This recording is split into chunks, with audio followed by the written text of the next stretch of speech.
Friends, पाल computer classes में हार्दिक स्वागत है। आज हम यहाँ से शुरू करने वाले हैं एमएस एक्सेल के कुछ क्वेश्चंस, और इन क्वेश्चन का सॉल्यूशन हम एमएस एक्सेल में ही कैसे करेंगे ये हम यहाँ से अच्छे से सीखने वाले हैं।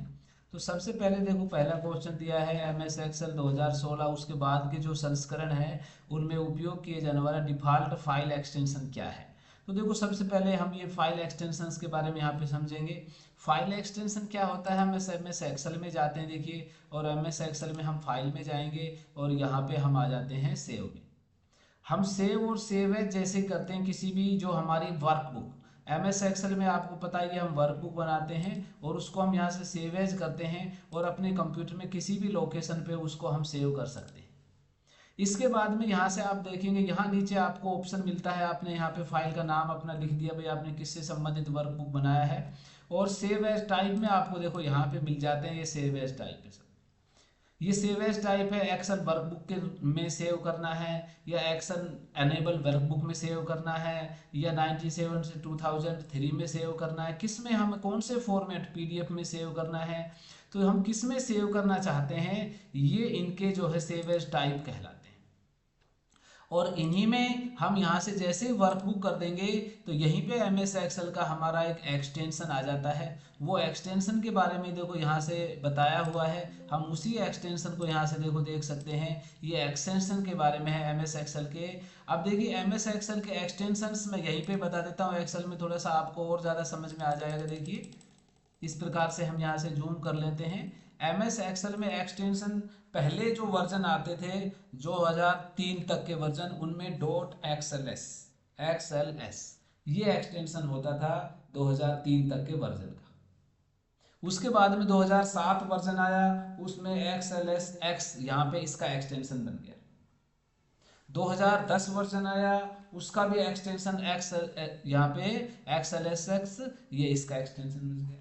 यानी 2007 से ऊपर के जितने भी वर्जन रहेंगे, जिसमें 2007 यहाँ पे आप देख सकते हैं वर्जन 2007, वर्जन 2010, वर्जन 2016 और वर्जन 2019, सबके जो एक्सटेंशन है, इनसे अबो के जो एक्सटेंशन है वो एक्सटेंशन कहलाते हैं .XLS। सभी यहाँ से सीखें। तो यहाँ से देखिए, आपसे क्वेश्चन में पूछा है कि हमें उसके बाद के संस्करण का यहाँ पे होने वाला डिफॉल्ट और एक्सटेंशन कौन सा है, तो आप अच्छे से यहाँ पे समझ पाएंगे। देखो कौन सा उत्तर है। अब इसका देखिए, यहाँ पे तो इसका वो भी दिया है, लेकिन इसके बारे में अभी बात नहीं करेंगे। नेक्स्ट देखेंगे, एम एस एक्सेल में कौन सा क्षेत्र सक्रिय सेल का पता प्रदर्शित करता है। अब देखिए, फॉर्मूला बार, तो ये status bar, name box, ribbons. तो अब इनके बारे में देखिए, हम देख लेते हैं कौन कौन से एम एस एक्सेल में क्या कहते हैं इनको। तो थोड़ा ध्यान से देखिए, यहाँ पे बताया फॉर्मूला बार, यहाँ देखेंगे सभी ये एक फॉर्मूला बार कहलाती है। और जब भी हम यहाँ पे कुछ भी लिख रहे हैं, देखिए ध्यान से देखना, हमने यहाँ पे लिखा हुआ टेक्स्ट है, ये लिखा हुआ टेक्स्ट है, इन पे कर्सर जा रहा है तो आपको फॉर्मूला बार पे दिखाई दे रहा है। यही आपसे यहाँ पे पूछा है कि यहाँ पे एक्सेल में कौन सा क्षेत्र सक्रिय सेल का पता प्रदर्शित करता है, कौन सा क्षेत्र। तो ये भी थोड़ा सा ध्यान रखना, इसके बारे में आएंगे। ये फॉर्मूला बार पे दिखाई दे रहा है। अब कौन सा क्षेत्र है ये आपको ध्यान रखना है। इस सेल का नाम क्या है, सबको देखो बताया जा चुका है, D3 सेल का नाम है। ये D कॉलम में है, 3 रो पे, तो ये कहाँ पे बता रहा है, ये D3 है। तो D3 आपको नेम बॉक्स में बताएगा।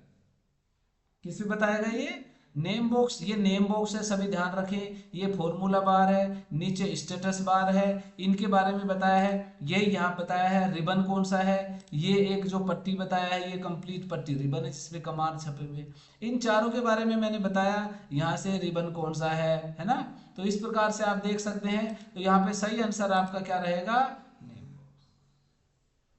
Name box. किसी सेल का फिल हैंडल आमतौर पर कैसा दिखता है, फिल हैंडल कैसा दिखेगा, तो ये आपको देखना है। फिल यानी भरा हुआ हैंडल जो है वो कैसा दिखेगा, ठोस वर्ग का है, बिंदीदार रेखा है, या एक तिरछा है, या एक यहाँ पे चक्रीय है। तो सभी देखो यहाँ से ध्यान से समझने वाले हैं। आपसे पूछा फिल हैंडल के बारे में, व्हाट इज फिल हैंडल। सबसे पहला क्वेश्चन यही आता है, फिल हैंडल है क्या। तो आप सभी देखिए, देख सकते हैं यहाँ पे फिल हैंडल क्या है। फिल हैंडल आपसे करें, एक छोटा सा काला वर्ग होता है जो किसी सेल के नीचे दाएं कोने में दिखाई देता है। जिसने अब एक्सेल किया वो समझ पाएगा, जिसका उपयोग डेटा, फॉर्मूले या पैटर्न, संख्याओं, तारीखों, दिनों के नाम को तेजी से भरते हैं। तो यहाँ पे देखिए, यहाँ पे कैसे हम कर सकते हैं। यहाँ से आपको पहले से बताया, यहाँ पे वर्जन्स दिए हुए हैं, वर्जन्स दिए हुए हैं। अभी ये वर्जन्स को देखिए, हम 2 को सेलेक्ट कर लेते हैं। थोड़ा ध्यान से देखना, सबको यहाँ पे दिख रहा होगा, मैं जूम कर देता हूँ, आपको और दिख रहा होगा। तो यहाँ देखिए कोने में एक ये ब्लैक वर्गाकार एक कोने में आपको दिखाई देता है। इसको जैसे ही हम 2 को सेलेक्ट करने के बाद में ड्रैग करेंगे तो सेम कंडीशन पे आपको वर्जन शो हो जाएंगे, सेम कंडीशन पे। यानी यहाँ पे अब ये क्या बता रहा है, 3 का गैप है। कितने का गैप है? यही एमएस ऑफिस के वर्जन चल रहे हैं। 2019 आया, उसके बाद 22 आया, फिर 25 आया। तो ये वर्जन्स के बारे में भी इस प्रकार से बता रहा है। हम यहाँ से, आपने पहले भी सीखा है 1 2, ये हम यहाँ से लिख देते हैं और तेजी से भरना है तो इनको सेलेक्ट कर देंगे। और यहाँ आप ध्यान से देखिए, ये फिल हैंडल यहाँ पे एक ये कोने में आता है, इसको हम देखिए जैसे ही यहाँ से तेजी से भरना शुरू कर देते हैं। तो ये फिल हैंडल के बारे में बता रहा है। अब फिल हैंडल क्या है ये आपको बताया। एक ठोस वर्ग है, एक बिंदीदार रेखा है, एक तिरछा तीर है, एक चक्र है। व्हाट इज दिस, क्या है यहाँ पे? तो यहाँ पे क्या बताया, ये वर्ग, इसके बारे में भी बता दिया। नेक्स्ट है, आप किस फीचर का उपयोग करके कई सीटों से डेटा को कैप्चर और विश्लेषण करके एक ही सीट में एकत्रित कर सकते हैं। एक ही सीट में लाने के बारे में बता रहा है यहाँ। तो एक ही सीट में ला सकते हैं। यहाँ से आपको बताया, यहाँ पे किस फीचर से पाइवोट टेबल से ला सकते हैं। समेकित बताया, यहाँ पे थोड़ा ध्यान रखना। समेकित के बारे में क्या बताया, किसी एक्सेल में कंसोलिडेट फीचर, कई सीटों से डेटा को एक वर्कशीट में विश्लेषण करते हैं। इसके बारे में भी देखेंगे यहाँ पे। अब उसका उत्तर तो बता ही दिया इसने। खैर, एक्सेल में फ्रीज पैन, अभी फ्रीज पैन के बारे में बताया था। यहाँ पे फ्रीज पैन क्या है, डेटा की सुरक्षा करता है, डेटा को छिपाता है, या यहाँ पे स्प्लिंग विंडो लाता है, पंक्ति स्तंभों को लॉक करता है। तो यहाँ से पंक्ति स्तंभों को क्या करता है, लॉक करता है। अब ये कल आपको बताया, पहले भी बताया, लॉक कैसे करता है। तो सभी थोड़ा सा देखिए, यहाँ से हम लिख देते हैं भाई सीरियल नंबर। हमने यहाँ पे सीरियल नंबर लिख दिया, यहाँ पे नेम लिख दिया, और यहाँ पे फादर नेम लिख दिया। ऐसे हम यहाँ पे कितना ही देखिए फिल कर सकते हैं। आपने रोल नंबर लिख दिया। अब थोड़ा सा समझना, यहाँ से मैंने सीरीज यहाँ से शुरू कर दिया। अभी मैं थोड़ा बड़ा तेजी से देखिए इसको बना देता हूँ। यहाँ से आप देखेंगे, आपने इतना बना लिया, यहाँ से नेम भी यहाँ से लिख दिया। इस प्रकार से आप नेम लिख सकते हैं। और नेक्स्ट आप यहाँ से देखेंगे, आपने फादर नेम भी लिख दिया। ये फादर नेम भी आप इस प्रकार से लिख सकते हैं, फादर नेम भी आप लिख सकते हैं। और नेक्स्ट आपका रोल नंबर भी यहाँ पे आ जाता है। तो आप देखेंगे रोल नंबर भी यहाँ से फिल हो गया। अब देखिए थोड़ा सा हम नीचे जा रहे हैं, तो अभी मुझे ये बताए इसमें से क्या हमें हेडिंग दिख रहे हैं, नहीं दिख रहे। अब हेडिंग नहीं दिख रहे तो हम क्या लिखेंगे, कहाँ पे रोल नंबर है, थोड़ा आइडिया ही नहीं है। हम नीचे चले जाएंगे, लिखते लिखते पता ही नहीं कहाँ रोल नंबर था, कौन से में रोल नंबर। ऐसे हम साइड में आ जाएंगे। देखो ऊपर से हम लिखना शुरू कर रहे हैं, साइड में भी आ जाएंगे। अब हमें पता ही नहीं है यहाँ किसका नाम है, किसके नाम पे एंट्री करें। तो ये देखिए यहाँ पे बताया है, ये थोड़ा सा ध्यान रखना है। यानी फ्रीज का मतलब है ये हेडिंग को फ्रीज करना जो परमानेंट दिखती रहे, इस हेडिंग को फ्रीज करना जो परमानेंट दिखती रहे। तो ये डाटा एंट्री में काफी काम आता है। और फ्रीज करने के लिए हम यहाँ कर्सर रख लेते हैं, और आपको यहाँ से देखोगे व्यू में बताया, कल किस में बताया था, व्यू में। व्यू में हम फ्रीज पैन पे आ जाएंगे, यहाँ फ्रीज पैन पे क्लिक करेंगे और फ्रीज पैन पे क्लिक कर देंगे तो आप देखेंगे यहाँ ऊपर एक अंडरलाइन दिखाई देगी। तो जैसे अब हम नीचे टाइप करने का प्रयास करेंगे, नीचे देखिए अब ये हेडिंग फिक्स रहेगी। तो ये कह रहा था फ्रीज करना, क्या कह रहा था ये, फ्रीज करना। देखिए फ्रीज कर दिया। हम चाहते हैं लेफ्ट साइड से फ्रीज भी फ्रीज हो जाए, तो हम यहाँ से इसको लेफ्ट अनफ्रीज करके लेफ्ट साइड से फ्रीज कर देंगे, तो दोनों साइड से फ्रीज हो जाएगा। आपको देखो ऐसे दिखता रहेगा, आप नीचे जाओगे देखो ऐसे दिखता रहेगा आपको।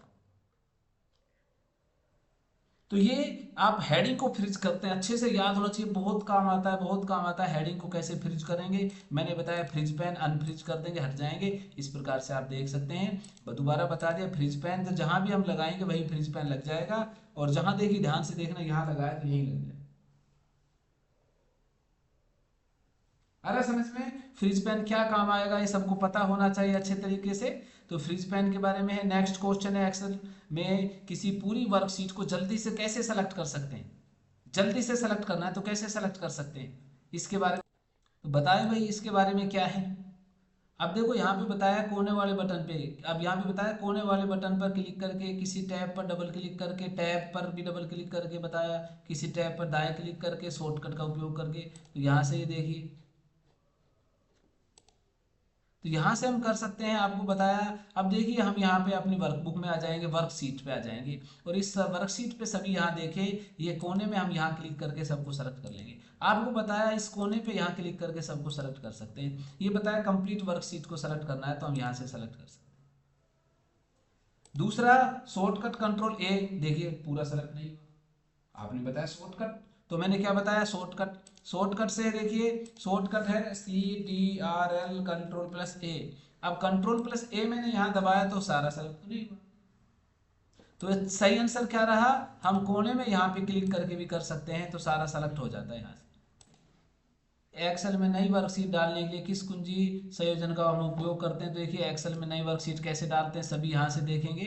हम यहाँ से MS एक्सेल में आ जाएंगे और होम टैब पे आ जाएंगे। होम टैब में देखेंगे, यहाँ फॉर्मेट में आ जाएंगे और यहाँ से आपको बता रहा है देखिए नई वर्कशीट के बारे में, तो यहाँ से हम नई वर्कशीट ले सकते हैं। ये है वर्कशीट के बारे में, आप देखेंगे यहाँ पे इंसर्ट में, सॉरी यहाँ इंसर्ट में आ जाएंगे और इंसर्ट वर्कशीट। आप यहाँ ध्यान से देखिए MS एक्सेल में आ जाएंगे और यहाँ होम टैब पे आ जाएंगे और होम टैब पे देखेंगे इंसर्ट टैब में आ जाएंगे और यहाँ से बता रहा है आप सेल, रो, कॉलम और ये सीट, ये नहीं पता आपको सीट कैसे जोड़ेंगे, यहाँ सीट जोड़ने के बारे में बताया है। तो शिफ्ट प्लस F11 के बारे में यहाँ पे बताया है, किसके बारे में बताया है, शिफ्ट प्लस F11 के बारे में।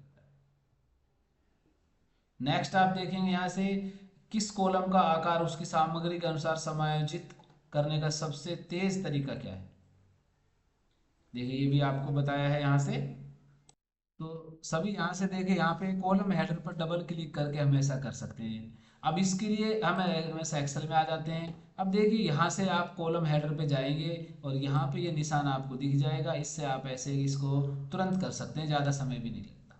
सभी की विड्थ बढ़ानी, देखो हम कॉलम की विड्थ बढ़ा सकते हैं, तो सभी को अच्छे से पता होना चाहिए कॉलम की विड्थ कैसे बढ़ाएंगे। ये एक तरीका बता दिया और आसान तो यही पूछा है इसने यहाँ पे। दूसरा हम फॉर्मेट टैब से भी जा सकते हैं, यहाँ पे विड्थ भी बढ़ा सकते हैं। ये यहाँ से पूछा है, ठीक है। नेक्स्ट देखेंगे यहाँ से MS एक्सेल में पेस्ट स्पेशल ऑपरेशन करने के लिए किस शॉर्टकट कुंजी का उपयोग करते हैं, पेस्ट स्पेशल। आपको यहाँ से पेस्ट स्पेशल, तो ये भी सभी यहाँ पे देख सकते हैं, यहाँ पे कंट्रोल अल्ट प्लस में भी बताया है पेस्ट स्पेशल। यहाँ पे देखेंगे आप, यहाँ आ जाएंगे क्लिपबोर्ड, तो सभी ध्यान दें, हम यहाँ पे आ जाएंगे, हम पहले टेक्स्ट को देखो यहाँ से सेलेक्ट कर लेते हैं और फिर टेक्स्ट को हम यहाँ से कॉपी कर लेते हैं।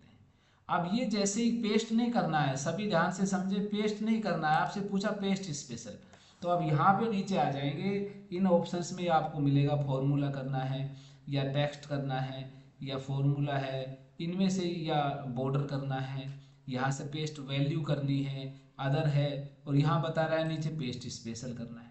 अब देखो पेस्ट स्पेशल में जैसे आ जाओगे भी, क्या ऑपरेशन करना चाहते हो वो पेस्ट स्पेशल में आता है। आप कंट्रोल V करेंगे तो उससे तो नॉर्मल टेक्स्ट कॉपी हो गया और पेस्ट हो गया, वहां पे आ जाएगा। लेकिन ये पूछा है पेस्ट स्पेशल, तो पेस्ट स्पेशल आप यहाँ पे जाएंगे और सबसे नीचे पेस्ट स्पेशल, आप किसको स्पेशल फॉर्म यहाँ पे करना चाहते हैं। आपने कहा भाई यूजिंग सोर्स थीम, आपने कहा एग्जेम्प्ट बॉर्डर, आपने कहा कॉलम की विड्थ, तो वही यहाँ से स्पेशल यहाँ से जो है कॉपी पेस्ट हो जाएगा। तो ये सबको थोड़ा सा यहाँ से ध्यान रखना है।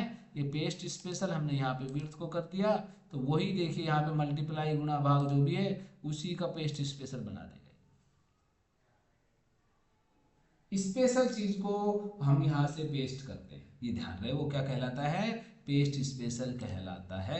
नेक्स्ट आप देखेंगे MS एक्सेल में किसी सेल पर करेंसी फॉर्मेट कैसे लागू करेंगे, करेंसी फॉर्मेट कैसे लागू करेंगे, करेंसी फॉर्मेट में कैसे लाएंगे, तो सभी यहाँ से देखिए, सबसे पहले हमने यहाँ पे देखिए रेट लिख दिया, हम रेट को यहाँ से सेलेक्ट कर लेते हैं और यहाँ से नंबर ग्रुप, होम टैब पे नंबर ग्रुप में आ जाते हैं और करेंसी पे क्लिक कर देंगे तो करेंसी फॉर्मेट, ये करेंसी फॉर्मेट में आ जाएगा। और यही आप यहाँ पे देख सकते हैं होम टैब पर, इस बटन पर आप क्लिक करेंगे तो यहाँ से, अच्छा ये सभी बता दिया, सबसे ही हो जाता वैसे तो,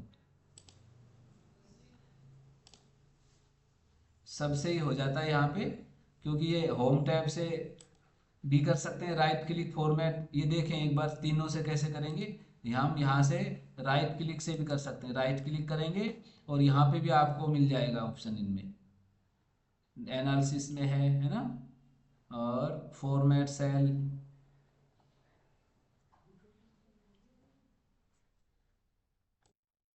तो इस यहाँ से भी हम राइट से भी कर सकते हैं इसमें। बस आज का यहीं तक बताया।